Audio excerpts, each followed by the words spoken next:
by the black mailbox in the desert, and it's dusk. The camera is on the armrest between the two seats, and it's slightly cocked, like it's not level. And it's filming the dashboard and the screen, the windshield. And there's two guys in there sounding like, you can't see them, sounding like they're trying to crawl under the seats. I mean, they're freaking out. And then one of them goes, it's over the top of us. It's over the top of us. And I'm like, damn, what is this video? Like, what am I, Then all of a sudden, the car lights up on the inside. But the source of light is above it. Like, if you can imagine, I've never seen anything like this. If you could put a pendulum with a light source above a vehicle, like above the car, like this, but very slow and fluid motion, like rocking back and forth, the shadows and the lights on the inside of the car are doing this really eerily. You've never seen anything like it. I'm looking like, my God, what is going on? And they're very scared. And one kid, who's the younger of the two, is like, I'm getting out. I'm getting out of the car. Stay in the car. It's over the top. Stay in the fucking car. He goes, no, I'm getting out. And he gets out. And he videotapes a disc that was so low you could have hit it with a rock. And I'm looking at this thing, and I'm like, that's what all the witnesses have tried to describe. That's like, if you could imagine the skin on the craft glowing like phosphorus on a beach, that's what it looked like. Like the skin was alive.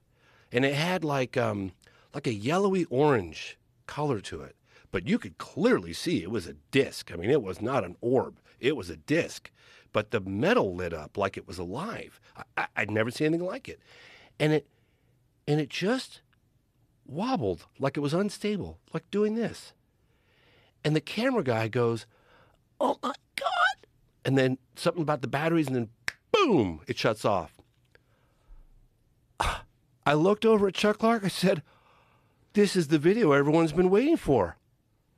Unbelievable. How do you know this is real? Because if it's not real, all my BS meters are going off right now. Dude, fair enough. I get it. Fair enough. I saw this video with my own eyes. Of course. Yeah. It's a video, though. It's a video, for sure. No question about it. No, they make fake videos. Absolutely. It was 1995, and they could have. But why wouldn't... 1995 is harder. Yeah, but why? It's never been released to the public. Why would you create a fake video? What year did you see it? I saw it like 95.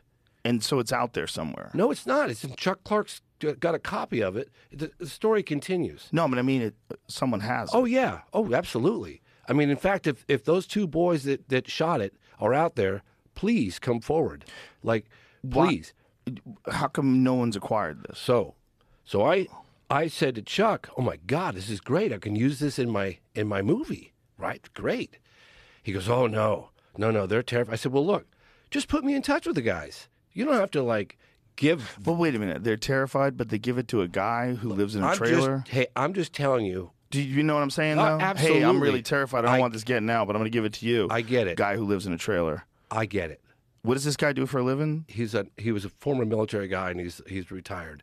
But just a retired military guy for a on minute the trailer. Here. This guy's a Fed. So he doesn't even live there. But no, he probably put on some fucking overalls so the story to hang gets out better. with you. The story is gets his better. name Ray Epps? I know, Joe.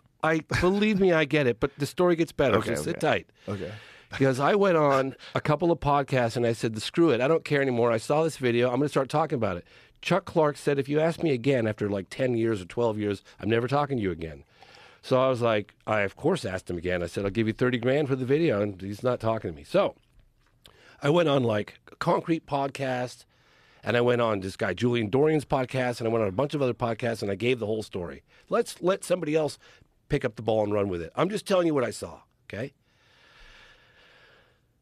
I get contacted a couple of years ago by a guy who goes, I saw that video too. Then another guy contacts me, and he goes, I'm a private investigator, and I find people. I said, well, his name's Chuck Clarke. Go to it. So he finds him.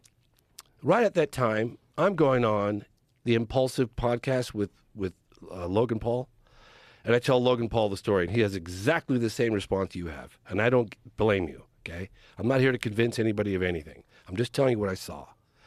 It was very impressive what I saw. Very impressive. If it was a fake, my God, that was well done. He should be making movies with Spielberg. So anyway. What is this channel's name? Who has this again? Chuck Clarke. Chuck, so, what are you doing, Chuck? Well, let me finish. So Logan Paul, he's like, I want to go to this guy's house. I said, hey, I got the guy. He's got the information. Logan's like, this is all behind the scenes.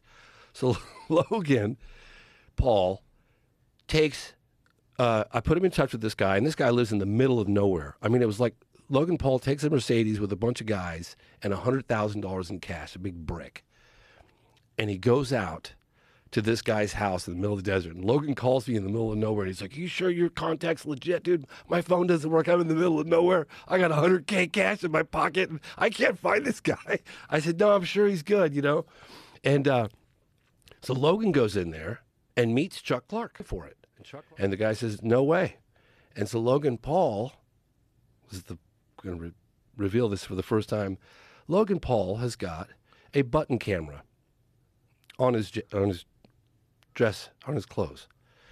So Logan Paul's like, all right, well, this guy doesn't want to, he's going to die with it. So let's get this thing on camera. So Logan's like, well, let me see it at least. So Logan looks at it with this thing and, oh, could you show it to me again? Gets another angle, and then he leaves. So Logan's like, I don't know if I want to go public. I mean, I don't really own the video. I don't know. It seems like a bit of a gray zone. So I said, look, this is a story that might be of interest to Bob Lazar, because maybe Bob Lazar should see this video and he could make a determination. I'm just saying.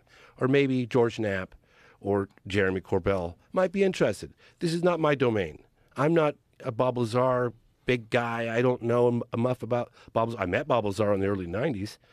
And he told me, I came up to him at a conference and I said, hey, thank you for coming forward. And he said, I didn't have a choice.